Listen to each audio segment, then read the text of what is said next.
छोटी लड़की ने बस बैज को छुआ और तुरंत दूसरे आयाम में यात्रा की। वह चौंक गई और भ्रमित हो गई और उसके आसपास के लोगों ने सोचा कि वह अपना दिमाग खो रही है, जिससे उसे थोड़ा शर्मिंदगी महसूस हुई। लेकिन वह अपनी जिज्ञासा का विरोध नहीं कर सकी और बैज को फिर से छुआ। उसने फिर से सुनहरे गेहूं के खेत देखे। उसने बस बैज उठाया और दूसरे आयाम में प्रवेश किया। जैसे ही उसने उत्सुकता से चारों ओर देखा, उसने अचानक दूरी पर एक पवित्र इमारत देखी। वह शहर की ओर चलने ही वाला था कि उसकी टक्कर एक दीवार से हो गई। पास में एक सुंदर आदमी उसे बैज उठाने में मदद करना चाहता था, लेकिन श्याओमी ने उसे तुरंत रोक दिया क्योंकि उसे डर था कि रहस्य खुल जाएगा। फिर उसने बैज को एक गम रैपर में लपेटा और घर के रास्ते में अपने पिता को बैज का रहस्य बताया। लेकिन कोई फर्क नहीं पड़ता कि उसके पिता ने इसे कैसे छुआ, ये बिल्कुल नहीं बदला। श्याओमी अविश्वास में थी और उसने फिर से कोशिश करने का फैसला किया। उसने खुद को फिर से गेहूं के खेत में पाया। वह उठी और भविष्य के शहर की ओर चल पड़ी। लेकिन जैसे ही वह उत्सुकता से भरी हुई चल पड़ी, एक पारदर्शी दीवार से टकरा गई। तीव्र पीड़ा ने उसके दिल को पीड़ा से भर दिया। उसके आसपास कोई भी उसे दिलासा नहीं दे सकता था, इसलिए वह अकेली रह गई। जैसे ही बिल्ला गिरा, लड़की को एहसास हुआ कि वह सीढ़ियों से गिर गई है। यह जानने के लिए कि क्या हुआ था,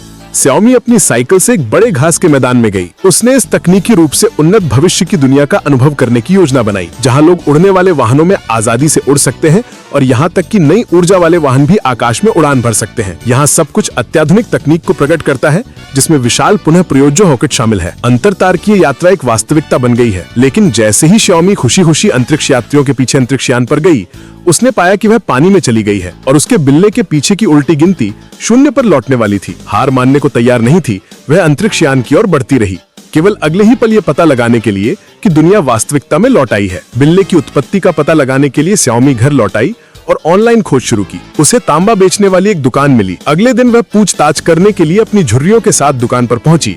तभी उसका सामना हथियारों से लैस दो सेल्स पर्सन से हुआ, जिसने श्याओमी को बिल्ले सौंपने के लिए मजबूर किया।